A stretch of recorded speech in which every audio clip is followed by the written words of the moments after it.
There are cartoons! And then there's Animaniacs, the show that came in like a caffeine-fueled musical tornado, dropped cultural references you didn't even understand until your 30s, and still made you laugh your face off at 8 years old. It didn't just entertain, it trained your brain to think faster, laugh louder, and catch double meanings years before you were supposed to. Welcome to 5 Minute Rewind. One cartoon, 5 minutes, and a boatload of nostalgia. Today, we're cracking open the Looney Tunes laboratory where Spielberg said, "Let's make something insane." And out popped Animaniacs. It was funny, chaotic, musical, clever, and somehow educational without ever admitting it. It's 1993. Saturday morning cartoons are everywhere. Some are loud, some are cute, and then comes this show.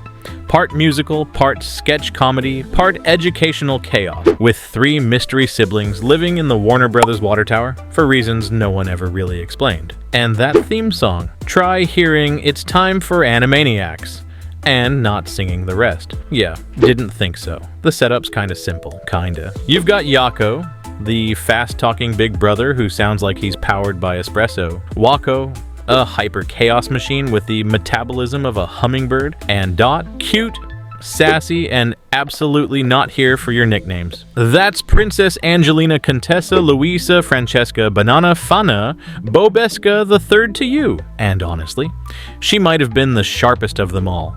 But that was just the surface, because this wasn't just about those 3. We had Pinky and the Brain, the mice trying to take over the world, one failed science experiment at a time. Slappy Squirrel, the retired toon with zero tolerance for modern cartoon tropes. Buttons and Mindy, Rita and Runt, Chicken Boo, the Good Feathers. Yeah, this thing wasn't just a show.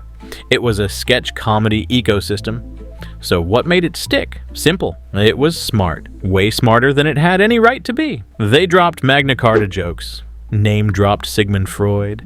They rhymed Tchaikovsky with Krakowski in a song.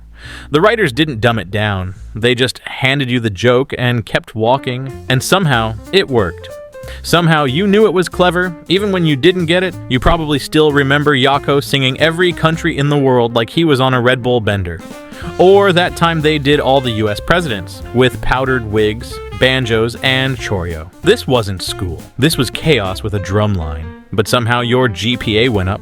The animation? Top notch. Fluid, snappy, full of Looney Tunes DNA. The characters broke the 4th wall more times than a wrecking ball. One minute it's slapstick, the next, a full-on Goodfellas parody with pigeons. And the music? Certified bangers. Almost every episode had original songs. Songs about grammar, about space, about the senses. And this wasn't MIDI keyboard stuff. They had a whole orchestra behind it, like Spielberg-level scoring, which makes sense.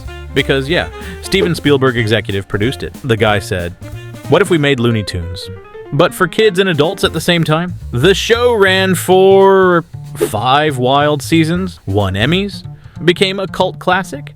Then, like your chaotic cousin who moved to LA and came back with tattoos, it returned in 2020, rebooted for the internet era. Same water tower, same voices, same chaos, just with Wi-Fi. Was it perfect? Nah. But it was fearless.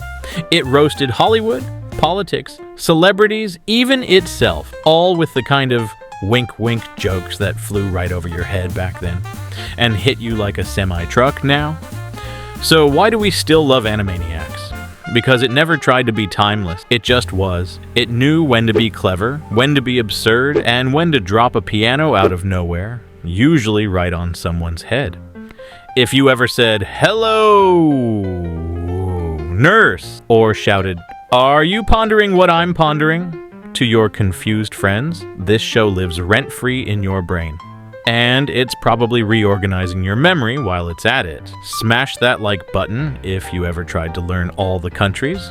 And tell me in the comments, should we rewind Tiny Toons next? Or give Pinky and the Brain their own 5-minute takeover? This has been 5 Minute Rewind. Stay weird, stay wacky, and remember, we're zany to the max. And now, you know the facts.